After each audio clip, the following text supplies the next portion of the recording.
What's up, sports fans? This is the Lucas Ross Sports Channel. It is time to recap Week 1 of the 2024 college football season. So in this video, this is kind of like a new video idea I came up with. We're going to go week by week, every week of the 2024 season and give you a recap. We're going to give you the 5 biggest recaps in my opinion. So basically, this is kind of like just like takeaways, but this is kind of like a different kind of takeaway video. It's kind of like, a recap of what we saw in Week 1. And I'm going to give you the 5 biggest recaps. I'm going to give you 5 recaps here that were big in Week 1 of the 2024 season. So we'll go from the bottom and all the way to the top. We'll start from number 5 and then work our way to number 1. So again, we're going to try to do this week by week of the 2024 season. And Week 1 was a pretty exciting weekend of college football, but not really an exciting, weekend full of upsets. I mean, we didn't really see a whole lot of upsets over the weekend. It pretty much started on Thursday night and then continued on Friday. And then, of course, we had the main day on Saturday. And then we had the big game, the great finish between LSU and USC, the game in Las Vegas. We still got one more game coming up tonight, Florida State and Boston College. But I wanted to go ahead and recap Week 1 since we'll have our top 25 video tomorrow. So let's go ahead and get into the 5 biggest recaps here of Week 1 of the 2024 college football season. We'll start here with the first recap of Week 1, and that is Vanderbilt proves everyone wrong. So Vanderbilt coming into this weekend proved everyone wrong. You look at their game against Virginia Tech, came out victorious in this game by 7 points in overtime. Vanderbilt was definitely the more well-coached team in this one. I'd say they were definitely not the better team though, because Virginia Tech was definitely the more talented team. And I know this is not typically an upset, but I feel like it is an upset because, Virginia Tech was one of the most experienced teams coming up in the country this year. And they were definitely a top contender, maybe even a dark horse contender in the ACC. I think they were also a top 25 team, but Vanderbilt just came out of nowhere and played really good football, especially on both sides of the football. I was very impressed with their defense in the first half. Wasn't really, impressed with them in the second half. Virginia Tech came back from behind from 17-3 down, and they tied the game up at 20, and then, of course, the game went into overtime. But Vanderbilt just kept scoring in this game. It feels like they have a future at quarterback with Diego. I can't really pronounce his last name, but it seems like the future is now pretty bright with him at quarterback.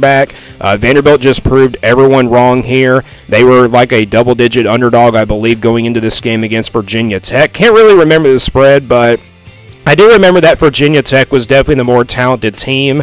Going into this game, they had more experience, and they also had experience at quarterback as well. But Vanderbilt, again, just proved everyone wrong. They look like they're heading in the right direction now. They start 1-0, but is Vanderbilt going to be able to win an SEC game? I mean, it's really kind of hard to tell this early because, I think we're overreacting just a little bit. I think Virginia Tech is still a really good team, but after this loss to Vanderbilt, that's got to be one of the most embarrassing losses to start off the season here for the Hokies. But again, Vanderbilt, based off of what we've seen, I think they can probably win one SEC game as of right now, maybe 2 if they can probably do that.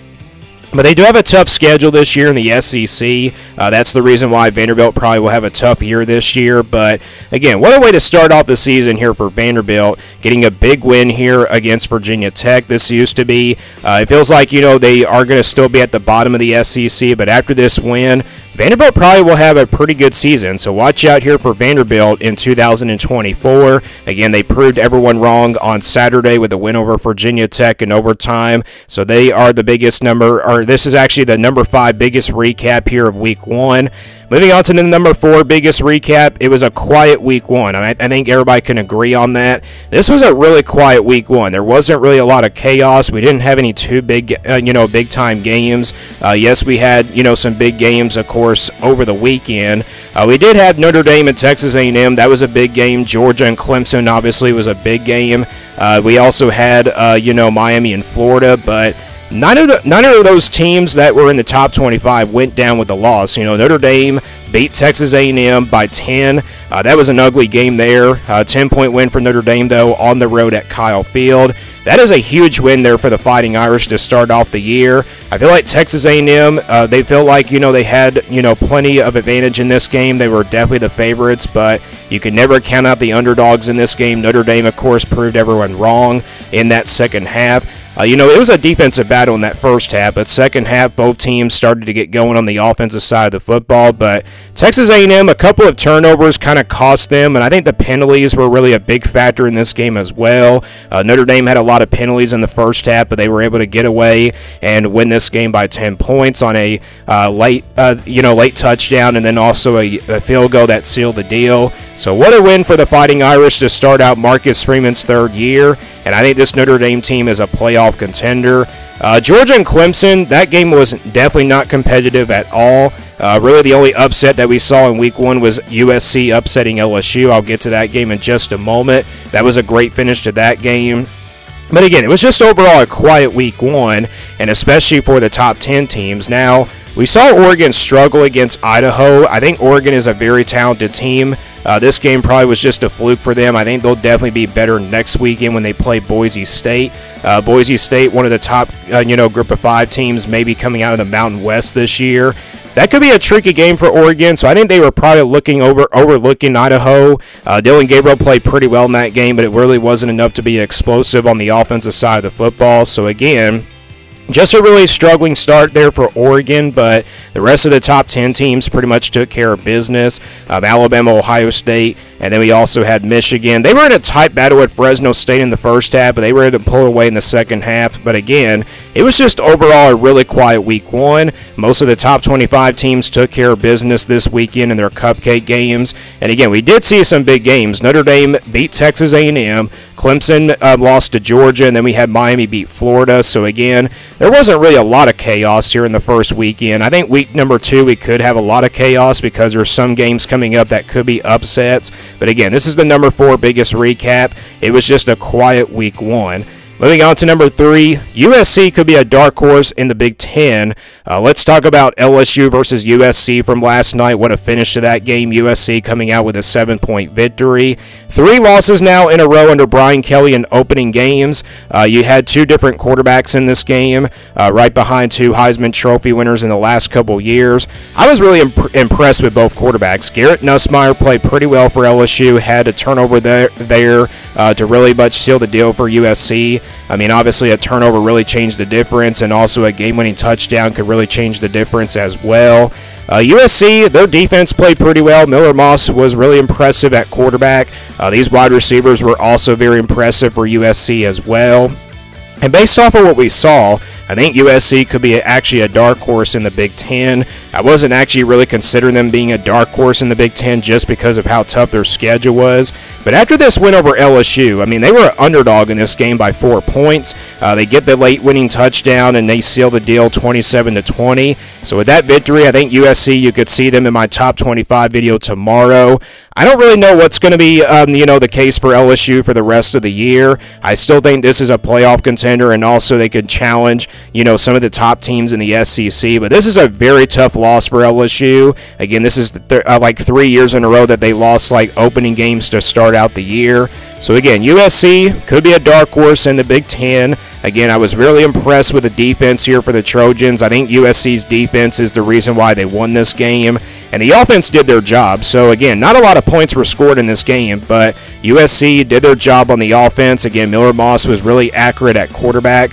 There were times where he had some missed throws, but either way, he really was consistent, and I was really also impressed with Garrett Nussmeier, even though they lost. I mean, LSU looked like they had, things going for them in the second half. They ran the football down USC's throats, but USC makes a big stop on a big turnover and everything, or actually like a big turnover on downs. LSU looks like they were going to win this ball game, but USC comes up with a stop, and they get the win here over LSU. That is the number 3 biggest recap. Again, USC could be a dark horse in the Big Ten based on this victory. Now, they do have another non-conference game against Notre Dame at the end of the year, which I think it could be a winnable game because they get that game at home. So, again, USC, they have a tough schedule this year, but based on this victory, I think they have a chance to be a dark horse in the Big Ten. So look out here for the Trojans.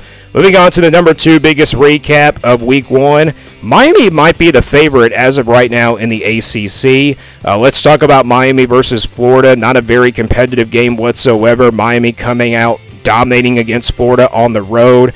I mean, who saw this coming? Miami with a very explosive offense, a lot of hype around this team. I thought Miami probably would struggle with all the hype they were getting, but that's exactly what did happen. You know, of course, Cam Ward came in, the transfer quarterback from Washington State, played pretty well in this game. I was very impressed with his performance. And again, the offense was just very explosive. The wide receivers for Miami did a really nice job in this game, getting past the secondary of this Florida team. And, you know, at times when Cam Ward got under pressure, you know, Florida, of course, pressured him in this game. But every time when Cam Ward got pressured in this one, he really throws out of the pocket and also fires on the run. And that's where he is so strong and also a very tough quarterback to stop. And again, based off of what Miami did, they might be the favorite as of right now in the ACC.